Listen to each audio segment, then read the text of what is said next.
گرونترین چیز تو دنیا چیه؟ دیتا. اما چرا انقدر جمع‌آوری اطلاعات برای کسب و کارها مهمه؟ فرض کنید شما یه فروشگاه اینترنتی دارید. شاید بتونید با یه الگوی ثابت محصول بفروشید، اما نیاز بازار رو نمیتونید بفهمید. رفتار مشتریتون رو نمیتونید بشناسید. در نتیجه همیشه از بازار عقب میمونید. این فقط یکی از مزیت‌های جمع‌آوری اطلاعات و داده هاست.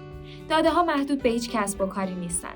اونا میتونن بهتون قدرت پیشبینی و رقابت توی بازار رو بدن. میتونن نقاط قوت و ضعفتون رو بهتون نشون بدن. به خاطر اینه که داده گرونترین چیزه، چون دست بالا رو تو کسب و کارتون بهتون میده. حالا این داده ها رو چطوری جمع‌آوری یا تحلیل بکنید؟ از اینجا به بعدش دیگه کار ماست. بیگسنس نه تنها متناسب با کارتون تحلیل و آنالیز داده انجام میده، بلکه با همون داده ها راهکار هم بهتون ارائه میده. فقط کافیه کپشن رو بخونید و با شماره‌هایی که نوشته شده تماس بگیرید.